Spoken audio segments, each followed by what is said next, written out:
اللہ اللہ اللہ اللہ۔ علماء کہتے ہیں خواب کی 3 قسمیں، کبھی پیشے سے متعلق ہوتا ہے، کام کاج سے وابستہ ہوتا ہے۔ کوئی موٹر سائیکل چلاتا ہے، خواب میں دیکھے موٹر سائیکل چلا رہا ہو تو ویسے ہی چلاتا ہے۔ موٹر سائیکل کبھی نہیں چلایا اور خواب میں دیکھ رہا ہے تو پھر معنی اور مطلب کی فکر کرنی پڑے گی۔ ایک شتربان جو اونٹ پالتا ہے اس کا کسب ہے اونٹ پالنا، لیکن اگر عام آدمی اونٹ دیکھے، علماء کہتے ہیں خوف و خطر کا باعث محیب جانور ہے۔ کچھ خواب ایسے ہیں جس کو شیطان بگاڑ دیتا ہے، اچھا خواب ہوتا ہے درمیان میں گھس جاتا ہے، برباد کر دیتا ہے۔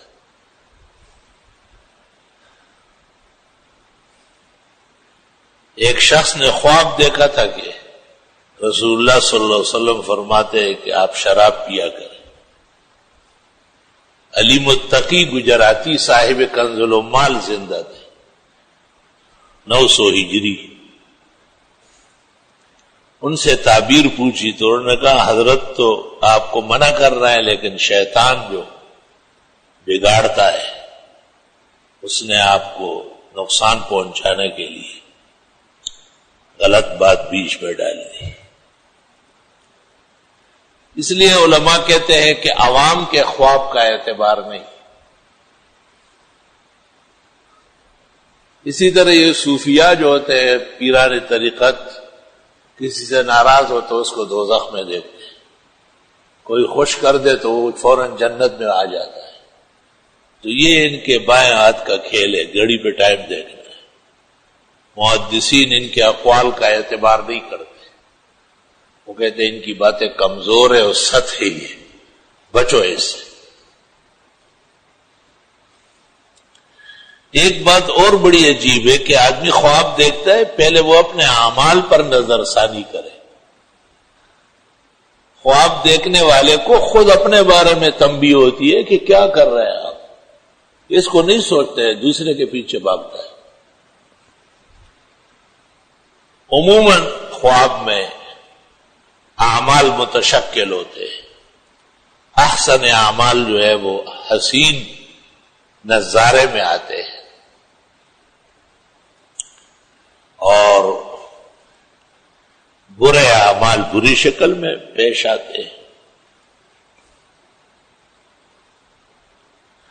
بعض اوقات خواب بیداری سے بھی زیادہ جاندار نکلتا ہے۔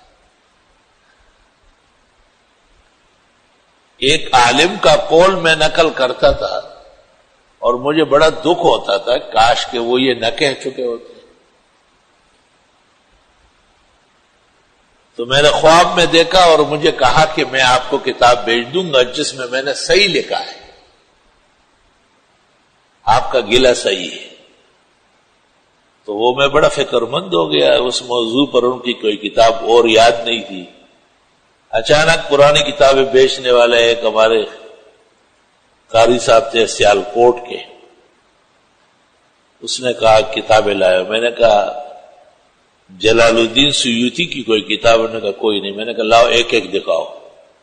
میں نے ہاتھ میں لی، پہلی کتاب وہی آئی اور اس کو دیکھ کے وہی جواب جو حضرت صاحب نے خواب میں دیا تھا۔ اللہ اکبر، اللہ اکبر۔ چند دن پہلے میرے مجھ سے بڑے بھائی تھے، یہاں زمینوں پہ کام کرتے تھے، عوام آدمی تھے، طالب علموں سے محبت کرتے تھے، ان کی خدمت کرتے تھے۔ 3-4 سال پہلے فوت ہوئے۔ اب یہاں عصر کی اذان ہو رہی ہے اور اس کا فون آ رہا اور صاف ستھرا فون ہے، اور میں نے کہا بھائی آپ کا تو انتقال ہوا ہے۔ کہ افسوس، صد افسوس، لوگ آپ کو جو باتیں کہے آپ فوراً مان لیتے، یہ آپ کو غمگین کرتے، یہ دشمن ہے آپ کے۔ مردہ باتیں کرتا ہے جو میں ٹیلی فون پہ آپ سے بات کر رہا ہوں، آپ کو میری آواز میں شک ہے؟ میں نے کوئی شک نہیں۔ جب میں بیدار ہوا اور اذان یہاں عصر کی ہو رہی تھی، میں نے ٹیلی فون کو دیکھا کہ شاید کوئی نمبر ہے، اس میں نمبر کہاں ہے؟ لا الہ الا اللہ استغفر اللہ واتوب الیہ۔ اکثر اپنے مناظر جو ہوتے ہیں وہ خواب میں متشکل ہوتے ہیں، اور کبھی کسی کے بارے میں بدگمانی ہوتی ہے تو بھی بری شکل میں آ جاتا ہے، اس میں بھی اپنی اصلاح چاہیے۔ کبھی کسی کے بارے میں بہت زیادہ حسن ظن ہوتا ہے تو وہ انہی درجات میں دکھائی دیتا ہے۔ یا قدیم کمیٹی کا ایک بزرگ جو مجھے لے کے آنے والا ہے، بہت ہی اچھے اور صالح الاعمال رکھتے تھے، وہ بزرگوں سے بڑی عقیدت ہوتی تھی۔ کسی زمانے میں تھوڑے سے ناراض بھی ہوئے تھے اور آگے پیچھے ہو گئے تھے، بعد میں صلح صفائی ہو گئی اور وہ تشریف لائے، یہی کہ نمازی تھے، فجر ساتھ پڑھتے تھے۔ اچانک ان کا انتقال ہو گیا، تو اب میں خواب میں ان کو دیکھ رہا ہوں کہ بہت اچھے کپڑے پہنے ہوئے اور سر پر ایک ٹوپی ہے۔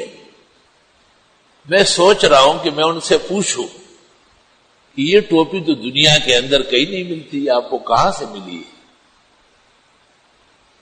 اتنے میں انہوں نے مجھے کہا کہ تھوڑے سے آپ ناراض ہیں، اب بھی شاید میں کوشش تو کرتا تھا راضی کرنے کی، شاید میں کامیاب نہیں ہوا، صرف یہ ٹوپی جنت کی مجھے دی اور باہر بیٹھا ہوا ہوں۔ کہتے ہیں مولانا معاف کرے تو پھر اندر جاؤ۔